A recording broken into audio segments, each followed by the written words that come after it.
मेरी ओर से जय हिंद। आप सब मेरे साथ पहले 3 बार जय हिंद का नारा लगाएंगे, तब मैं कुछ बोलूंगा। मेरे अंदर आर्मी एलिमेंट पैदा होगा, तो जोर से बोल रहा हूं मैं, आप उससे भी ज्यादा जोर से बोलिए।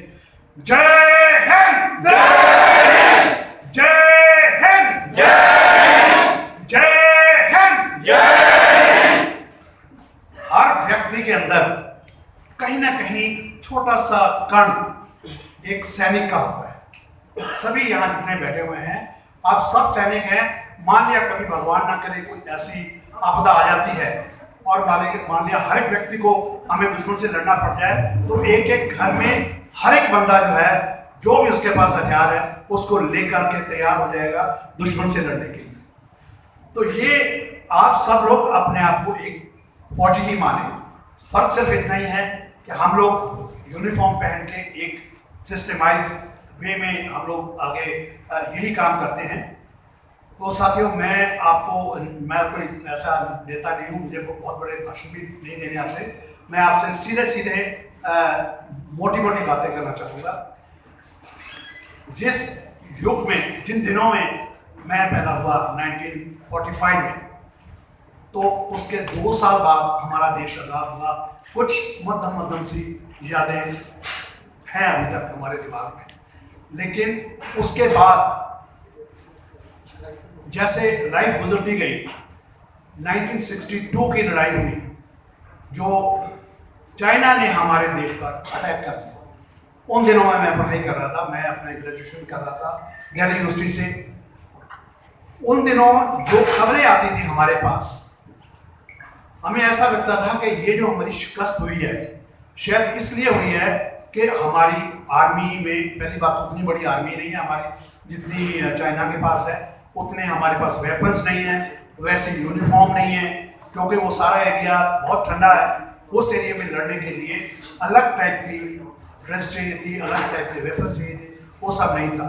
तो एक फीलिंग क्रिएट हुई कि मैं आर्मी में जरूर जाऊंगा, जो मुझसे बन पड़ेगा वो मैं अपने देश के लिए। ग्रेजुएशन करते करते 1965 तक मैंने ग्रेजुएशन की।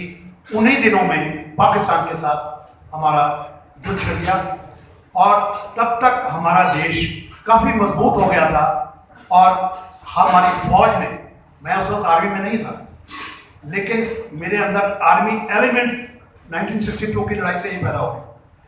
तो 65 की लड़ाई में हमारे देश में हमारी आर्मी ने पाकिस्तान को बहुत करारी हार दी। अब पाकिस्तान के जहन में ये बात कुछ साल चलती रही। इधर से मुझे मौका मिला, मैंने जैसे आपको बताया कि मैं आर्मी ज्वाइन करना चाह रहा था। उन्हीं दिनों में 1967 में मेरा आर्मी में सिलेक्शन हो गया एज कमीशन ऑफिसर। 71 में मेरी शादी हुई, मेरी वाइफ ये सामने बैठी है। मार्च 6 को मेरी शादी हुई 71 में, और 71 में ही लड़ाई लग गई और मेरी सीमा पे नियुक्ति हो गई। मुझे मौका मिला बॉर्डर पे उस जगह जाने का जहां हम पाकिस्तान के साथ सीधे सीधे युद्ध कर सकते हैं। अभी मेरी वाइफ की हाथों की यूँ कहिए कि मेहंदी भी नहीं कम हुई थी, फीकी हुई थी, और मुझे अपनी वाइफ को छोड़ के जाना पड़ा, आप समझ सकते हैं। और उन दिनों में जब लड़ाई लगी तो मेरा वो पहला चांस था, मुझे तो यही नहीं पता लग रहा था कि यार मैं युद्ध कैसे करूँ। हालांकि सिखाया सब कुछ जाता है, जो आपको सिखाया जाता है जब आप प्रैक्टिकली सामने जाते हैं, वहाँ पर देख रहे हैं कि हम पे पाकिस्तान की तोपों के गोले आ रहे हैं, तो थोड़ी देर के लिए हम लोग जो है सोच में पड़ जाते हैं कि अब मेरा क्या एक्शन होना चाहिए। कुछ समय लगा अपनी यादों को, उस ट्रेनिंग को याद करने का। मैं वैसे इंडियन आर्मी का क्वालिफाइड कमांडो भी हूँ, तो मुझे कमांडो कोर्स में जो ट्रेनिंग दी गई एकदम से मेरे जहन में आई। और फिर उसके बाद में हमने अपनी पोस्ट के आगे जितनी आर्मी लगी हुई थी वहाँ उस एरिया में, उनको, मेरा काम था, मैं आर्टिलरी ओपी था तोप खाने का। मैंने अपने जो ग्रिड रेफरेंसेस होते हैं हमारे, उनको निकाला, अपने गन्स को पास किया, जो हमारे ऊपर फायर आ रहा था उन तोपों को शांत किया इमीडिएटली, उनकी गन्स को बर्बाद किया।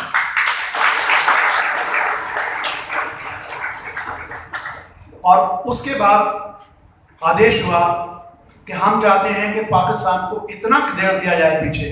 हमारे जो सामने एरिया पड़ रहा था वहाँ पर चिनाब नदी की एक डिस्ट्रीब्यूटरी है, तो उसको बोलते हैं मनवर तवी।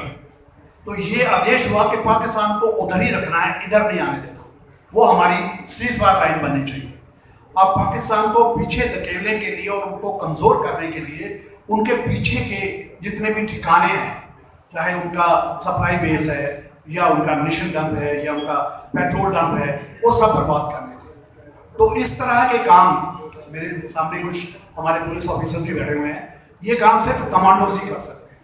तो मुझे ये ड्यूटी दी गई कि आप इनकी आर्मी के भी पीछे जाकर के उन ठिकानों को बर्बाद करें। मेरी यूनिट से जब मैं गया तो मुझे मेरे जितने भी बाकी के साथी थे, तो उन्होंने एक जैसे फेयरवेल होती है ना, तो उस टाइप की पार्टी दी। उनको लगा कि जो इस टास्क पे जाते हैं तो या तो वो शहीद हो जाएगा या कैप्चर हो जाएगा। बहुत कम कमांडो टास्क करके वापस आ पाते हैं। तो मैं गया, मैंने जब उनके वो ठिकाने बर्बाद करने शुरू किए, आफ्टर है तो उनकी भी आर्मी, उनको भी सब पता लग जाता है कि अगर इतना एक्यूरेट फायर आ रहा है तो ज़रूर इंडियन आर्मी का कोई कमांडो इस एरिए में, उनका कमांडो भी यहाँ पर बैठा हुआ है। उन्होंने हमें लोकेट करने के लिए अपनी आर्मी के जो है लोग भेजे। हमने उनको देख लिया था, तो हमने कहा इससे पहले कि हम कैप्चर हो जाए, हमें तुरंत वहाँ से जो है जगह अपनी बदल लेनी चाहिए, और मेरा टास्क पूरा हो चुका था। तो वहाँ से हमारे बैक साइड में बड़ा लंबा चौड़ा सरकंडा का मैदान है, तो हमें उससे बेटर कोई चीज़ नज़र नहीं आई। हम उसके अंदर से वापस आना हमने शुरू कर दिया। वो इतना तीखा होता है कि जहाँ से भी आप गुजरते हैं बस शरीर को छिलता जाता है, एकदम चारों तरफ पूरी बॉडी के ऊपर जो है खून ही खून हो जाता है। तो वहाँ से जो है काफ़ी लंबा टाइम लग गया हमें, लेकिन उनके जो ठिकाने मुझे बर्बाद करने थे वो सारे मैंने बर्बाद कर दिए। उसके बाद इधर आकर के जब मैं अपने एरिया में आ गया, पहली बात तो मेरे पास पासवर्ड खत्म हो गया था। मुझे सिर्फ 48 आवर्स तक के पासवर्ड मिले और मुझे 72 आवर्स लग गए, क्योंकि टाइम लग जाता है। कई बार जितना हमने कैलकुलेट किया होता है जरूर नहीं उतना ही टाइम लगे। जब मैं इधर आया तो उनकी आर्मी से तो मैं बच के आ गया, लेकिन हमारी आर्मी जो है बहुत चौकस है। तो उन्होंने मुझे पकड़ लिया, मैंने हाथ खड़े कर दिए। तब कौन आता है? मैंने कहा दोस्त पासवर्ड मेरे पास था नहीं। तो एनीवे मैंने कहा आप एक काम करो, आप अपने ऑफिसर्स के पास मुझे ले चलो। तो उन्होंने जब रिकॉग्नाइज किया तो उन्होंने क्या मेरा स्वागत किया। तो उसके बाद फिर हमने यहाँ से उनकी जितनी पोस्टें थी इधर, उनके ऊपर अटैक किया।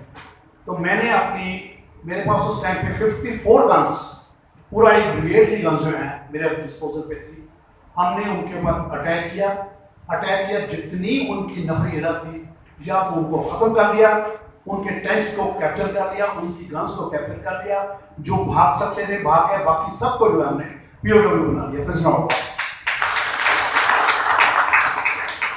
दोस्तों ये मैं बातें आपको क्यों बता रहा हूँ? सिर्फ इसलिए बता रहा हूँ कि फौज में जाने का मतलब ये नहीं है कि बस आर्मी की वर्दी पहननी तो हम मर ही जाए, हम शहीद ही हो जाएंगे। शहीद हो जाओ बहुत बढ़िया बात है, इससे अच्छी मौत क्या हो सकती है?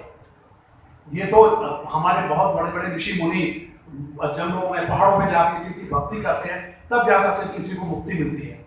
युद्ध के मैदान में एक वीर जब वीरता दिखाते हुए शहीद होता है तो सीधे इससे बंदे को कोई मौत नहीं हो सकती।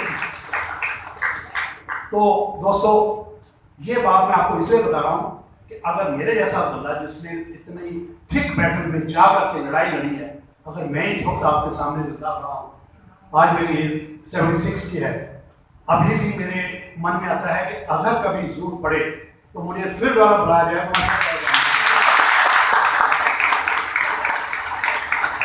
आप सबसे मेरा एक ही संदेश है, ये जरूरी नहीं कि सबके सब आर्मी में है।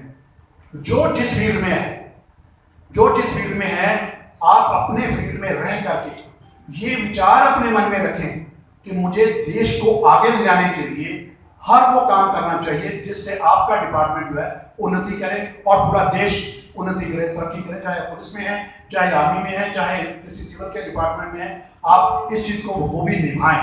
हर व्यक्ति के अंदर एक सैनिक छुपा हुआ है, अपने उस एलिमेंट को आप मरने न दें, जागरूक रखें। and please become very good citizens of India. Thank you. And jai Hind.